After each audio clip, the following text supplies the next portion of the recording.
नमस्कार. नीताज व्लॉग्समध्ये आपल्या सर्वांचे स्वागत आहे. आज आपण कोकणात पावसाळ्यात तांदळाची शेती कशी करतात हे पाहणार आहोत. चला तर मग सुरू करूया आजची ही व्हिडिओ. पावसाची चाहूल लागताच कोकणात शेतीची लगबग सुरू होते.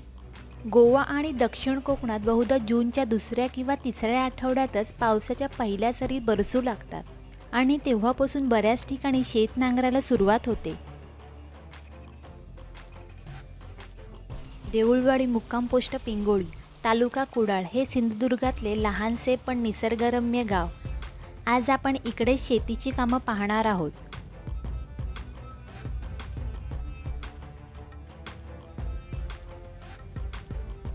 ओमकार शेतातल्या चिखलात ट्रॅक्टरने नांगरणीचं काम करत आहे.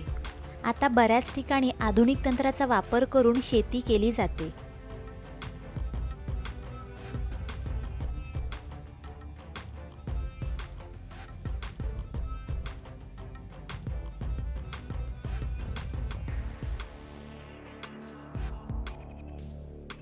आपण पाहू शकतो नांगरणीनंतर जमीन अगदी कशी मऊ झाली आहे. इथे मध्येच कोणीतरी लाल माठ आणि चवळीची भाजी लावली आहे. ढग अगदी दाटून आले आहेत आणि चेतन आम्हाला पुढच्या मळ्यात तरवा काढताना दाखवण्यासाठी घेऊन जात आहे. नांगरणी करून झाल्यावर शेतात तांदळाचे बी पेरले जाते आणि त्या बियापासून जे रोप उगवते त्याला सिंधुदुर्गात बऱ्याच ठिकाणी तरवा म्हणतात. आपण पाहू शकतो इथे भर पावसात बायका तरवा काढायचं काम करत आहेत.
हाच तरवा काढून जेव्हा शेतात इतर ठिकाणी लावला जातो त्याला लावणी असं म्हणतात.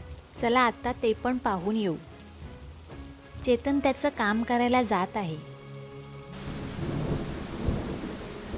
आपण पाहू शकतो चेतन आणि ओमकारची नांगरणी करून झाली आहे. आता ते ट्रॅक्टर घेऊन घरी जात आहेत.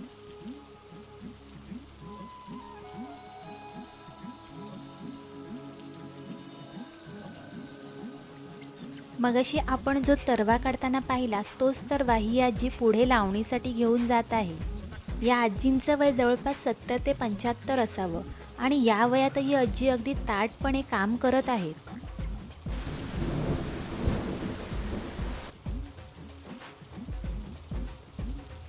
एवढ्या पावसात या आजी हे सर्व डोक्यावरून घेऊन अगदी वरपर्यंत जात आहेत. याच तरव्याच्या जुड्या आजी डोक्यावरून आणत आहेत. लावणीच्या वेळी यातलीच एक एक काडी घेऊन जमिनीत रोवतात. याच गवताच्या तुऱ्याला पुढे जाऊन तांदूळ येतात. त्याची कापणी दिवाळीच्या आसपास केली जाते. हा तरवा अशा प्रकारे एकमेकांपासून वीतभर अंतरावर लावायचा असतो.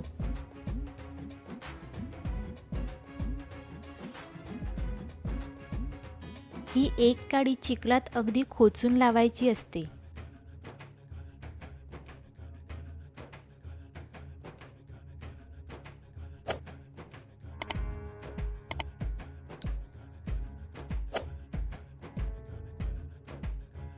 शेतीची कामं गावातली किंवा वाडीतली लोक एकत्र मिळून करतात.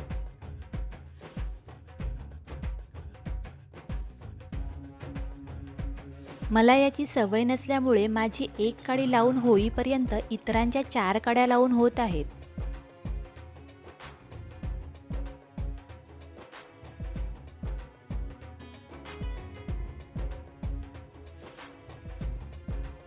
आपण पाहू शकतो ह्या आजीने मगासपासून इथे एवढा तरवा डोक्यावरून आणून ठेवला आहे.